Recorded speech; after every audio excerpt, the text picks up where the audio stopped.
দেখো, ওয়েস্ট বেঙ্গলে যে এই পার্টি আছে আইএসএফ, ঠিক আছে, তোমরা বলো যে এই পার্টিটা কি মুসলিম পার্টি? যদি উপরের থেকে বলা হয়, যেরকম বিজেপি পার্টিকে কি বলা হয়, হিন্দু পার্টি বলে আখ্যা দেওয়া হয়, অনেকে বলে।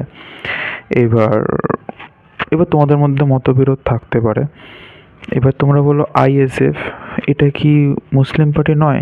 আচ্ছা, হিন্দু পার্টি বিজেপিতে কেন বলা হয়? কারণ এখানে ম্যাক্সিমাম এরা আর কি একটু হিন্দু ধর্মের সাপোর্টার আর কি বলা হয়। সে কম বেশি করুক আর না করুক, এরকম বলা হয়, কারণ এখানে যারা থাকে ম্যাক্সিমামই আর কি হিন্দুর পার্সেন্টেজটা বেশি আছে। খারাপ ভালো সেটা আলাদা, মানুষের মধ্যে খারাপ ভালো সেটা আলাদা। আর আইএসএফ এটা কি মুসলিম পার্টি নয়? আচ্ছা, কেন মুসলিম পার্টি? কারণ এর মধ্যে মুসলিমের পার্সেন্টেজটা বেশি আছে, তাই তো?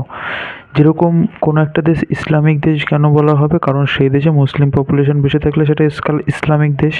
সেরকম আইএসএফে তো মুসলিম পপুলেশন বেশি আছে। হ্যাঁ, তোর মধ্যে হিন্দু নেই সেটা না, আছে, কিন্তু ওটা তো মুসলিমের পার্সেন্টেজটা বেশি আছে, সেই জন্য তো ওটা তো মুসলিম পার্টি। এবার অনেকে ডিফাইন করবে, না ওটার নাম হলো গিয়ে আইএসএফ, ইন্ডিয়ান সেকুলার ফ্রন্ট, ঠিক আছে, বলবে এটা সেকুলার পার্টি, কিন্তু সেকুলার পার্টি। আচ্ছা, কারোর নাম যদি রাম হয় তাহলে তার সে কি রামের মতন ব্যক্তিত্ব হবে? সে কি রামের মতন ব্যবহার করবে? এরা সেকুলার, মানে সেকুলার নাম দিয়ে দিলে সেকুলার হয়ে যায় নাকি? ভোটের আগে অনেকেই অনেক অনেক কথা অনেকভাবে বলে আর কি। এরকমই আগের দিন একটা ছেলের সাথে কথা হচ্ছিল, সে বলছিল ওটা সেকুলার ফ্রন্ট। ওর পুরো নাম কি? তখন আমার একটু ওর নাম অজানা ছিল, ফুল ফর্মটা। এবার তখন ও বললো যে সেকুলার। আমি বললাম যে সেকুলার বললেই সেকুলার হয়ে যায়? সেকুলার বললেই সেকুলার হয়ে যায় নাকি? এবার কারণ ওর ভিতরে তো আমি বললাম ওর ভিতরে তো ম্যাক্সিমাম তো মুসলিম আছে।